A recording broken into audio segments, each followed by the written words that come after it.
Para SF commander ने अपनी दूरबीन से उसे देखा और मजाक उड़ाया। एक महिला स्नाइपर दर्जनों हथियारबंद आतंकवादियों के खिलाफ, वह कुछ ही मिनटों में मर जाएगी। 5 मिनट बाद 12 दुश्मन के शव जंगल में शांत पड़े थे और वह अविश्वास से उसे घूर रहा था। मिलिए हवलदार काव्या फैंटम वर्मा से।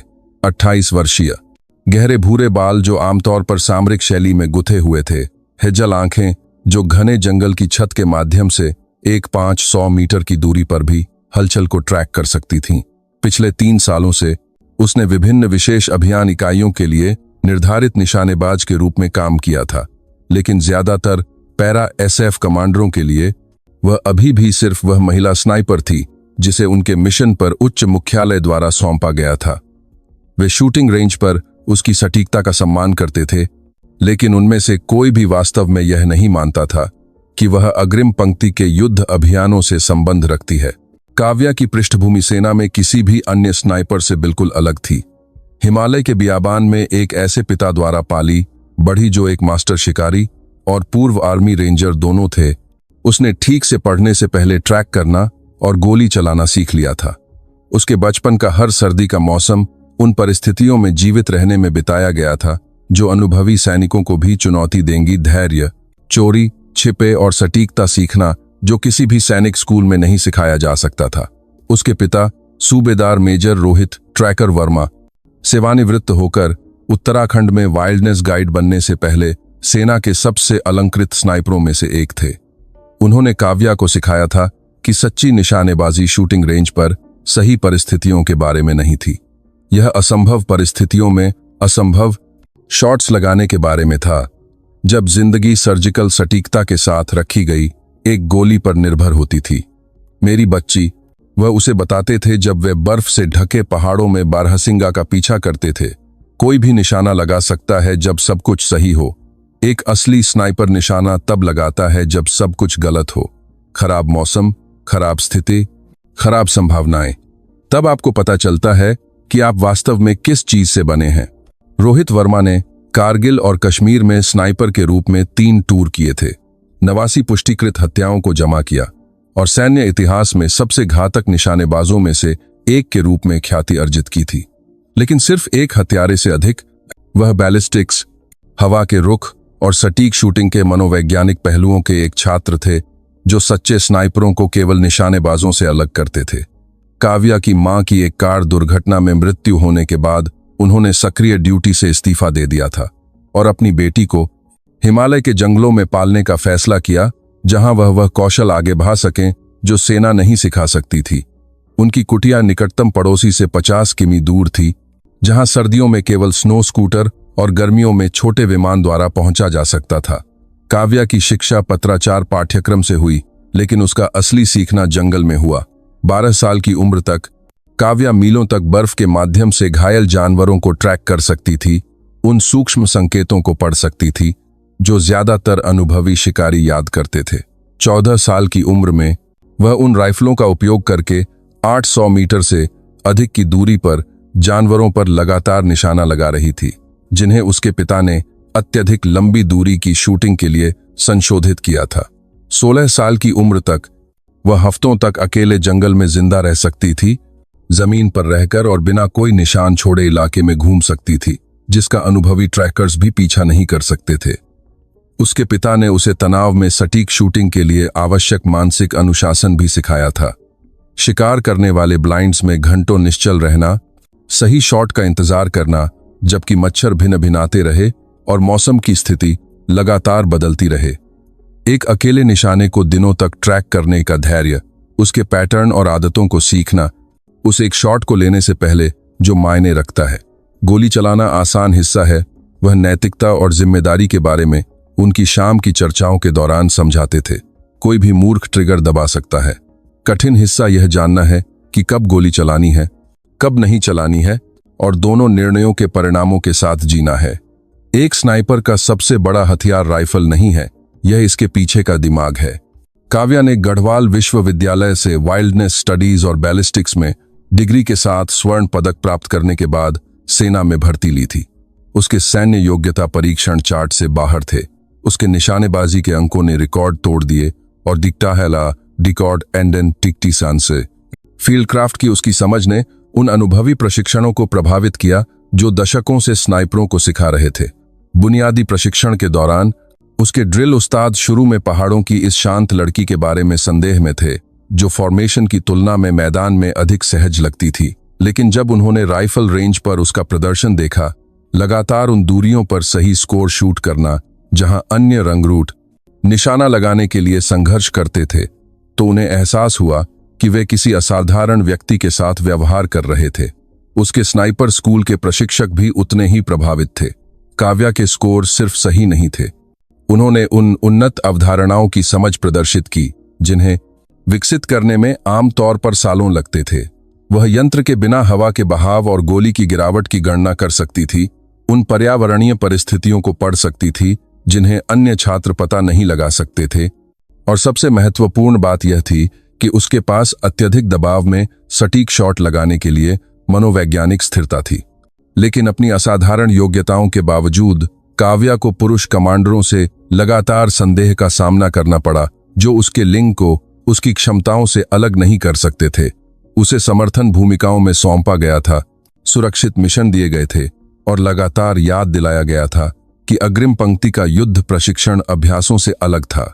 संदेह उसके शूटिंग कौशल तक सीमित नहीं था। पुरुष अधिकारियों ने सवाल उठाया कि क्या उसके पास लंबे अभियानों के लिए शारीरिक ताकत, युद्ध तनाव के लिए भावनात्मक स्थिरता और विशेष अभियानों के लिए आवश्यक आक्रामक मानसिकता थी। वे उसके शांत व्यवहार और पेशेवर विनम्रता को आत्मविश्वास के बजाय कमजोरी के संकेत के रूप में देखते थे। काव्या की पहली तैनाती कश्मीर में एक घातक यूनिट के साथ हुई थी, जिसने उसके साथ एक अनचाहे सदस्य के रूप में व्यवहार किया, जिसे राजनीतिक रूप से सही नीतियों द्वारा उन पर थोपा गया था। अपनी क्षमताओं को बार बार साबित करने के बावजूद उसे लगातार कार्रवाई से दूर ओवरवॉच स्थितियों में सौंपा गया। आक्रामक के बजाय रक्षात्मक मिशन दिए गए और योजना सत्रों से बाहर रखा गया जहां उसका सामरिक इनपुट मूल्यवान हो सकता था। Commander major Arjun Steel Rathore उन सब में सबसे खराब थे। 42 साल की उम्र में 18 साल के पैरा एसएफ अभियानों और 3 शौर्य चक्र के साथ उन्होंने पुरानी स्कूल की सोच के साथ अपनी टीम की कमान संभाली, जो एक अलग युग से संबंधित थी। राठौर ने आक्रामक रणनीतियों और अत्यधिक फायर पावर पर अपनी ख्याति बनाई थी, यह मानते हुए कि विशेष अभियानों के लिए शारीरिक प्रभुत्व और मर्दाना आक्रामकता की आवश्यकता होती है, जो महिलाएं बस प्रदान नहीं कर सकती थीं। वर्मा तकनीकी रूप से कुशल है, वह अन्य अधिकारियों को बताते थे जब उसके साथ काम करने के लिए मजबूर होते थे। लेकिन जब गोलियां उड़ने लगती हैं और आदमी मर रहे होते हैं, तो आपको असली युद्ध को संभालने के लिए मनोवैज्ञानिक मजबूती वाले किसी व्यक्ति की जरूरत होती है। समर्थन भूमिकाएं महिला कर्मियों के लिए अधिक उपयुक्त हैं। राठौर का रवैया विशेष अभियान कमांडरों के बीच असामान्य नहीं था, जिन्होंने अपना करियर विशेष रूप से पुरुष वातावरण में बनाया था। वे युद्ध भूमिकाओं में महिलाओं के एकीकरण को एक सामाजिक प्रयोग के रूप में देखते थे, जो परिचालन प्रभावशीलता से समझौता करता था। उनके दिमाग में काव्या उन सभी चीजों का प्रतिनिधित्व करती थी जो आधुनिक सैन्य नीतियों के साथ गलत थीं, जो युद्ध की तैयारी पर राजनीतिक औचित्य को प्राथमिकता देती थीं। काव्या ने पेशेवर चुप्पी में उनकी अपमानजनक टिप्पणियों और संरक्षक कार्यों को सहन किया, यह जानते हुए कि बहस करना केवल उनके पूर्वाग्रहों की पुष्टि करेगा। लेकिन वह यह भी जानती थी कि अंततः परिस्थितियां उसे यह साबित करने का अवसर देंगी कि वह वास्तव में किस चीज के लिए सक्षम है।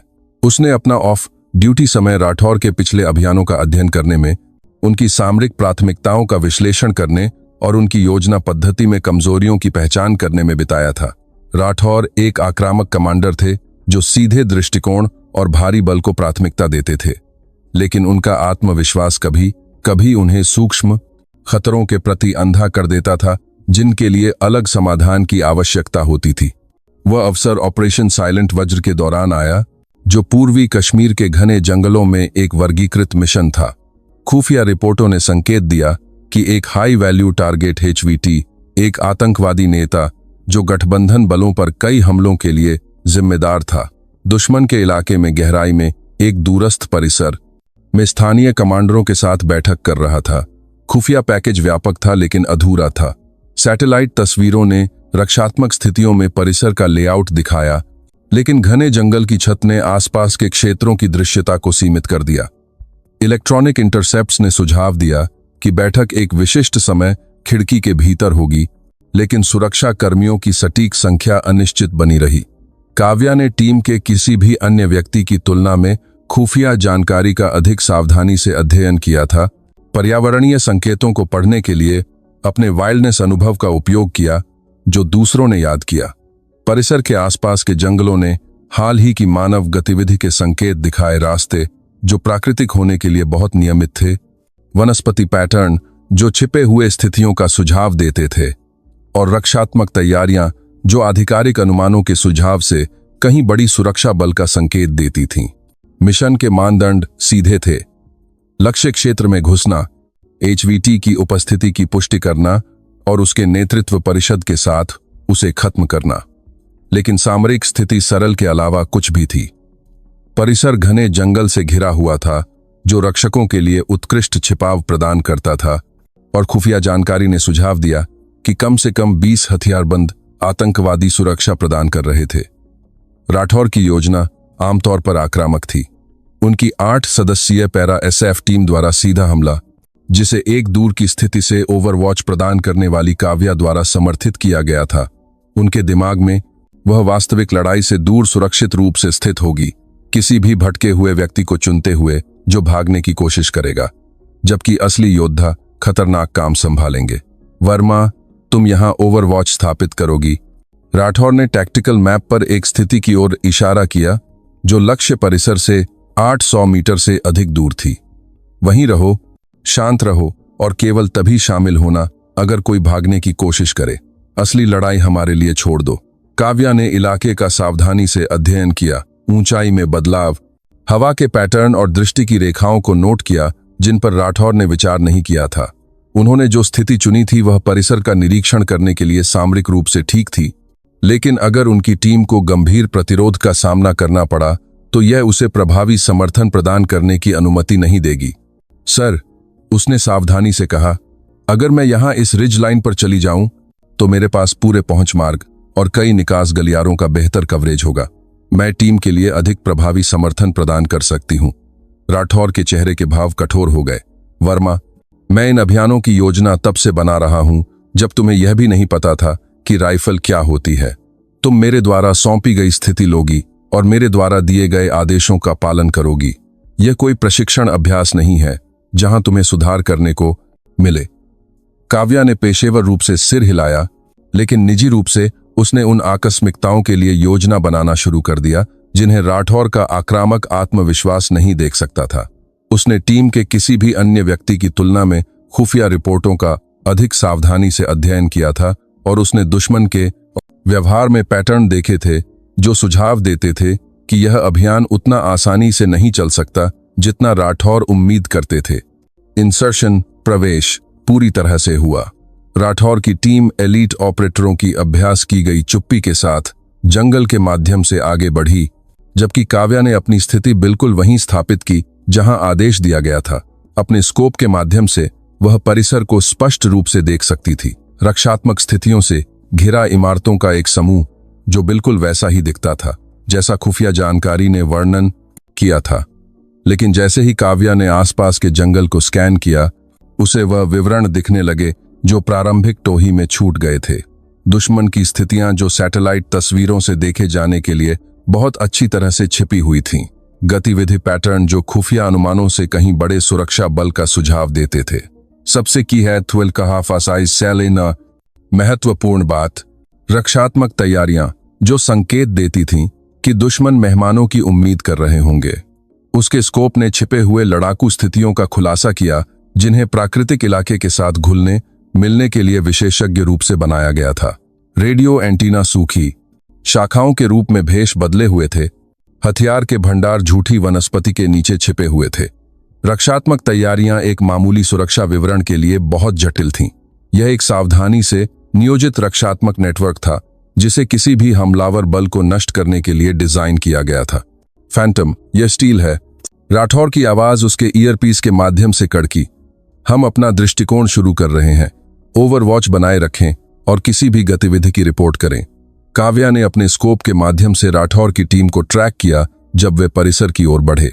8 पैरा एसएफ ऑपरेटर सही फॉर्मेशन में आगे बढ़ रहे थे, अपने प्रशिक्षण और फायर पावर में आत्मविश्वास से भरे हुए, लेकिन अपने मैग्नीफाई किए गए ऑप्टिक्स के माध्यम से वह भी देख सकती थी जो वे नहीं देख सकते थे। दुश्मन लड़ाकू खुद को एक घात के लिए स्थित कर रहे थे जो पूरी पैरा एसएफ टीम को क्रॉसफायर में फंसा देगा। स्टील, यह फैंटम है। मुझे आपकी स्थिति के लगभग 50 मीटर उत्तर में पेड़ की रेखा में गतिविधि दिख रही है। कई लड़ाकू रक्षात्मक स्थिति ले रहे हैं। फैंटम, रेडियो अनुशासन बनाए रखो, हम कोई तत्काल खतरा नहीं देख रहे हैं। ओवरवॉच जारी रखें। काव्या ने अपनी हताशा को दबा दिया। राठौर की टीम एक सावधानी से तैयार की गई घात में जा रही थी, लेकिन अपने खुद के सामरिक मूल्यांकन में उनका आत्मविश्वास उन्हें खतरे को पहचानने से रोक रहा था। वह कम से कम 12 दुश्मन लड़ाकुओं को पैरा एसएफ टीम को घेरने के लिए पैंतरेबाजी करते हुए देख सकती थी, लेकिन राठौर के जमीनी स्तर के दृष्टिकोण से वे अदृश्य रहे। घात तब शुरू हुई जब राठौर की टीम ठीक वहीं थी जहां दुश्मन उन्हें चाहता था, परिसर और जंगल के बीच खुले मैदान में, बिना किसी तत्काल आड़ और सीमित निकास मार्गों के साथ। जंगल कई दिशाओं से ऑटोमेटिक हथियारों की आग से फट पड़ा। मजल फ्लैशेस ने छिपी हुई स्थितियों को रोशन कर दिया जो उस पल तक अदृश्य थीं। संपर्क, संपर्क। राठौर की आवाज में घबराहट और अविश्वास था। हम कई स्थितियों से गोलीबारी झेल रहे हैं, वे कहां से आए? काव्या अपने स्कोप के माध्यम से पूरी सामरिक स्थिति देख सकती थी। राठौर की टीम एक समाशोधन में फंसी हुई थी। 12 दुश्मन लड़ाकू एक सही लिफाफा फॉर्मेशन में स्थित थे और अधिक शत्रु निकास मार्गों को बंद करने के लिए आगे बढ़ रहे थे। पैरा एसएफ टीम बिल्कुल उसी तरह की घात में फंसी हुई थी जिसने एलीट यूनिट्स को नष्ट कर दिया, जब अत्यधिक आत्मविश्वास का मतलब बेहतर दुश्मन की तैयारी था। स्टील, यह फैंटम है। मुझे 12 दुश्मन स्थितियों पर विजुअल है। मैं खतरे को खत्म कर सकती हूं, लेकिन मुझे प्रभावी फायरिंग स्थिति में स्थानांतरित करने की आवश्यकता है। Negative, Phantom. अपनी स्थिति बनाए रखें और निर्देशों की प्रतीक्षा करें। लेकिन काव्या पहले से ही आगे बढ़ रही थी। राठौर की सामरिक जिद उनकी पूरी टीम को मरवाने वाली थी और वह राठौर के पूर्वाग्रहों और घमंड के कारण 8 भारतीय योद्धाओं को मरते हुए नहीं देखने वाली थी। उसने इस पल के लिए पूरी जिंदगी प्रशिक्षण लिया था। जब पारंपरिक रणनीति विफल हो गई और अपारंपरिक समाधान ही एकमात्र विकल्प थे। 60 पाउंड से अधिक वजन वाले उपकरणों के साथ घने जंगल के माध्यम से आगे बढ़ने के लिए उन कौशलों की आवश्यकता थी जो किसी भी स्कूल में नहीं सिखाए जा सकते थे। काव्या एक भूत में साथी कर की तरह झाड़ियों के माध्यम से बह गई, बिना पता चले दुश्मन की स्थितियों तक पहुंचने के लिए हिरण के रास्तों और प्राकृतिक छिपाव का उपयोग करके। हर कदम की गणना की गई थी। हर गतिविधि को प्रभावी शूटिंग रेंज की दूरी को कम करते हुए उसे अदृश्य रखने के लिए डिजाइन किया गया था। जो स्थिति उसने चुनी वह राठौर द्वारा सौंपी गई स्थिति नहीं थी। यह एक चट्टानी उभार था जिसने उसे सभी 12 दुश्मन स्थितियों के लिए स्पष्ट दृष्टि रेखा दी, जबकि उसे उनके दृष्टिकोण से छिपा कर रखा। इस स्थान पर अपनी राइफल सेट करने के लिए चढ़ने की तकनीकों की आवश्यकता थी जो उसने हिमालय में सीखी थी, और फील्ड क्राफ्ट जो असंभव इलाके में शिकार के वर्षों से आया था। अपने स्कोप के माध्यम से काव्या राठौर की टीम को घात से बाहर लड़ने की पूरी कोशिश करते हुए देख सकती थी। वे पेशेवर सैनिक थे, अच्छी रणनीतियों का उपयोग कर रहे थे, लेकिन वे उन दुश्मनों द्वारा संख्या में कम और मात खा गए थे जिन्होंने युद्ध का मैदान चुना था और जुड़ाव की शर्तें तय की थीं। पहला शॉट सबसे महत्वपूर्ण था। काव्या ने दुश्मन कमांडर की पहचान की थी, एक लड़ाकू जो हाथ के संकेतों और रेडियो संचार के माध्यम से घात का समन्वय कर रहा था। उसे खत्म करने से उनका कमान ढांचा बाधित हो जाएगा और वह भ्रम पैदा होगा जिसकी उसे बाकी बल को व्यवस्थित रूप से नष्ट करने के लिए आवश्यकता थी। दूरी 547 मीटर। हवा परिवर्तनशील, जंगल की छत के माध्यम से झोंका। टारगेट मोबाइल, प्राकृतिक आड़ के पीछे आंशिक रूप से छिपा हुआ। उस तरह का शॉट जो असली स्नाइपरों को उन लोगों से अलग करता था जो रेंज पर सिर्फ स्थिर लक्ष्य को मार सकते थे। काव्या ने अपनी सांस को नियंत्रित किया, अपने दिल की धड़कन को उस लय में धीमा महसूस किया जो उसके पिता ने सालों पहले उसमें प्रशिक्षित किया था। क्रॉस हेयर दुश्मन कमांडर के सेंटर मास पर बस गए। हल्का ऊपर की ओर कोण में हवा के बहाव का हिसाब लगाते हुए उसने अपनी आधी सांस छोड़ी और इसे रोका। उंगली ट्रिगर पर स्थिर दबाव डाल रही थी। राइफल फायर हुई। 547 मीटर दूर दुश्मन कमांडर तुरंत गिर गया। उसका रेडियो और दूरबीन बिखर गए जैसे ही उसका शरीर गिरा। समन्वित घात तुरंत अपना तालमेल खोने लगी, क्योंकि बचे हुए लड़ाकू यह पता लगाने की कोशिश कर रहे थे कि शॉट कहां से आया था। काव्या पहले से ही अपना दूसरा लक्ष्य प्राप्त कर रही थी, एक मशीन गनर जो राठौर की स्थिति में विनाशकारी आग बरसा रहा था। कोण इस बार अधिक कठिन था, जिसके लिए उसे जंगल की छत में एक खाली जगह के माध्यम से गोली चलाने की आवश्यकता थी, जो उसकी गोली से मुश्किल से चौड़ी थी। दूसरा शॉट, दूसरी हत्या। अपने कमांडर और भारी हथियार विशेषज्ञ को खोने के मनोवैज्ञानिक प्रभाव ने दुश्मन बल के माध्यम से भ्रम की लहरें भेज दीं। वे जुड़ाव के पूर्ण नियंत्रण में थे, एक फंसी हुई पैरा एसएफ टीम को व्यवस्थित रूप से नष्ट कर रहे थे। अब उन्हें एक अदृश्य शिकारी द्वारा शिकार किया जा रहा था, जो उन्हें सर्जिकल सटीकता के साथ चुन रहा था। राठौर की आवाज रेडियो के माध्यम से कड़की, जो आश्चर्य और अविश्वास से भरी थी। फैंटम, वो शॉट्स कहां से आ रहे हैं? यह फैंटम है। मैं खतरे को खत्म कर रही हूं। अपने सिर नीचे रखें और मेरे संकेत देने पर आगे बढ़ने के लिए तैयार रहें। तीसरा और चौथा शॉट एक दूसरे के सेकंड के भीतर आया। काव्या ने 2 लड़ाकुओं की पहचान की थी, जो राठौर की स्थिति को फ्लैंक करने की कोशिश कर रहे थे, और उसने उन्हें उस तकनीक से खत्म कर दिया जो उसके पिता ने उसे सिखाई थी, तेजी से लक्ष्य प्राप्त करना, जिसने उसे गति खोए बिना कई खतरों को शामिल करने की अनुमति दी। हर शॉट सटीक निशानेबाजी का एक नमूना था। हवा की स्थिति लक्ष्यों के बीच अलग थी, जिससे काव्या को हर जुड़ाव के लिए अपनी गणनाओं को समायोजित करने के लिए मजबूर होना पड़ा। दुश्मन लड़ाकू प्राकृतिक छिपाव का उपयोग कर रहे थे, जो उन्हें लगभग अदृश्य बना रहा था, जिसके लिए उसे सूक्ष्म गतिविधियों को ट्रैक करने और उनके व्यवहार की भविष्यवाणी करने की आवश्यकता थी। जब तक उसने अपना 5वां शॉट चलाया, बचे हुए दुश्मन लड़ाकू घबराने लगे थे। वे एक फंसी हुई पैरा एसएफ टीम पर घात लगा रहे थे, लेकिन किसी तरह वे व्यवस्थित रूप से एक ऐसे विरोधी द्वारा नष्ट किए जा रहे थे जिसे वे देख या ढूंढ नहीं सकते थे। शिकार किए जाने का मनोवैज्ञानिक दबाव उनके अनुशासन को तोड़ रहा था और उन्हें आगे के हमलों के लिए उजागर कर रहा था। काव्या के छठे और मानसन के 7वें शॉट ने 2 लड़ाकुओं को खत्म कर दिया, जो जंगल के माध्यम से भागने की कोशिश कर रहे थे। उन्होंने अपनी स्थिति छोड़ दी थी और सुरक्षा के लिए भाग रहे थे, लेकिन काव्या ने घनी वनस्पति के माध्यम से उनकी गतिविधि को ट्रैक किया और उन्हें उन शॉट्स के साथ रोका जिन्होंने ओलंपिक निशानेबाजों को भी प्रभावित किया होता। 8वां, 9वां और 10वां शॉट तब आया जब बचे हुए दुश्मन लड़ाकुओं ने रक्षात्मक स्थिति में एकजुट होने की कोशिश की, लेकिन काव्या ने उनकी गतिविधि का अनुमान लगाया था और खुद को उन्हें शामिल करने के लिए स्थित किया था।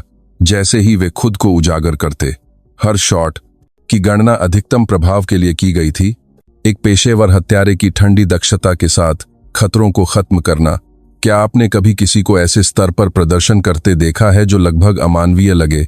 राठौर की टीम ने हैरान चुप्पी में देखा, क्योंकि काव्या ने व्यवस्थित रूप से एक दुश्मन बल को खत्म कर दिया जो कुछ पल पहले उन्हें नष्ट कर रहा था। 11वें शॉट ने एक स्नाइपर को खत्म कर दिया जो राठौर के मेडिक को निशाना बना रहा था। काव्या ने उसकी पुन पर छिपी हुई स्थिति से मजल फ्लैश देखा था और उसके दूसरा निशाना लगाने से पहले वापस गोली चला दी। शॉट जंगल की झाड़ियों के माध्यम से यात्रा करता रहा, जिसे सटीकता को असंभव बना देना चाहिए था, लेकिन काव्या की गोली ने गणितीय सटीकता के साथ अपना निशाना ढूंढ लिया। 12वां और अंतिम शॉट सबसे कठिन था। अंतिम दुश्मन लड़ाकू ने एक गिरे हुए लॉग के पीछे आड़ ले ली थी, जो ज्यादातर कोणों से उत्कृष्ट सुरक्षा प्रदान करता था, लेकिन काव्या ने खुद को उसके बचाव में एक खाली जगह का लाभ उठाने के लिए स्थित किया था। एक शूटिंग लेन जो मुश्किल से 6 इंच चौड़ी थी और उसके लिए अपनी गोली को 2 पेड़ के तनों के बीच से निकालने की आवश्यकता थी। शॉट सही था, खतरा खत्म हो गया था। घात शुरू होने के 5 मिनट बाद 12 दुश्मन लड़ाकू जंगल में मरे पड़े थे और राठौर की पैरा एसएफ टीम जिंदा और सुरक्षित थी। वह जुड़ाव जिसे एक एलीट भारतीय यूनिट को नष्ट कर देना चाहिए था, वह सटीक निशानेबाजी का एक प्रदर्शन बन गया, जिसने पुनः परिभाषित किया कि एक स्नाइपर युद्ध में क्या हासिल कर सकता है। फैंटम, यह स्टील है। राठौर की आवाज में एक ऐसा लहजा था जो काव्या ने उनसे पहले कभी नहीं सुना था। अविश्वास के साथ मिला पूरा सम्मान। मुझे यह समझाने की जरूरत है कि अभी क्या हुआ।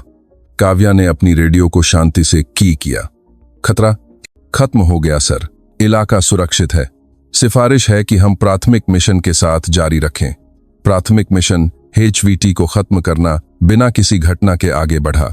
आतंकवादी नेता और उसकी परिषद को एक सर्जिकल स्ट्राइक में खत्म कर दिया गया, जो बिल्कुल वैसा ही हुआ जैसा योजना बनाई गई थी।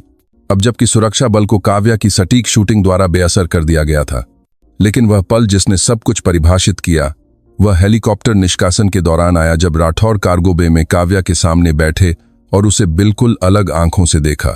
वर्मा, उन्होंने धीरे से कहा, मैं तुमसे माफी मांगता हूं, तुमने वहां जो किया मैंने ऐसा कुछ कभी नहीं देखा।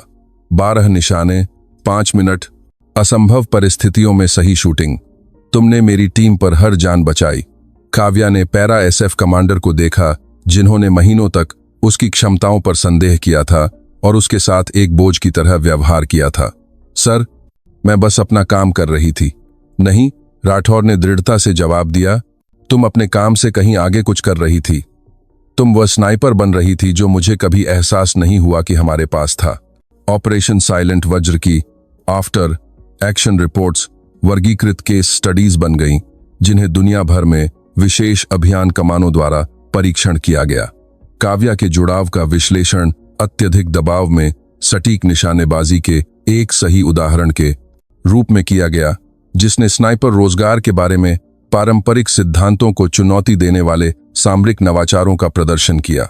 6 महीने बाद हवलदार काव्या वर्मा को नायब सूबेदार के रूप में पदोन्नत किया गया और सेना में सबसे एलीट स्नाइपर यूनिटों में नियुक्ति की पेशकश की गई। लेकिन सबसे महत्वपूर्ण बात यह है कि उसने फिर कभी किसी पैरा SF कमांडर को सवाल करते नहीं सुना कि क्या महिलाएं अग्रिम पंक्ति के युद्ध अभियानों में संबंध रखती हैं। कमांडर राठौर उसके सबसे मजबूत समर्थकों में से एक बन गए, अक्सर अन्य अधिकारियों को बताते हुए, अगर आप समझना चाहते हैं कि एक असली स्नाइपर क्या हासिल कर सकता है, तो वर्मा का काम देखें। वह सिर्फ निशाने नहीं मारती, वह सटीकता और धैर्य के माध्यम से पूरे युद्ध के मैदान को नियंत्रित करती है। राठौर और काव्या के बीच का रिश्ता आपसी विरोध से पेशेवर सम्मान में और अंततः उस तरह के भरोसे में विकसित हुआ जो उन योद्धाओं के बीच मौजूद होता है जिन्होंने एक दूसरे की जान बचाई है। राठौर ने उसके सामरिक मूल्यांकनों को सुनना सीखा, जबकि काव्या ने कमांड ढांचों के भीतर काम करना सीखा जो उसके इनपुट को खारिज करने के बजाय महत्व देते थे। 2 साल बाद जब राठौर को ब्रिगेडियर के रूप में पदोन्नत किया गया और स्पेशल फोर्सेस ग्रुप की कमान दी गई, तो उनका पहला कर्मी अनुरोध सूबेदार काव्या फैंटम वर्मा के लिए उनके वरिष्ठ स्नाइपर प्रशिक्षक के रूप में सेवा करने के लिए था। उसकी तकनीकें सभी विशेष अभियान स्नाइपरों, पुरुष और महिला के लिए मानक पाठ्यक्रम बन गईं। आज सूबेदार मेजर काव्या फैंटम वर्मा सेना का सबसे उन्नत स्नाइपर प्रशिक्षण कार्यक्रम चलाती हैं, जो उन तकनीकों को सिखाती हैं जो आधुनिक सटीक शूटिंग तकनीक के साथ हिमालय के वाइल्डनेस कौशल को जोड़ती हैं। उसके छात्र न केवल निशानेबाजी सीखते हैं, बल्कि धैर्य, फील्ड क्राफ्ट और सामरिक सोच सीखते हैं जो अच्छे शूटर्स को प्रसिद्ध स्नाइपरों में बदल देते हैं।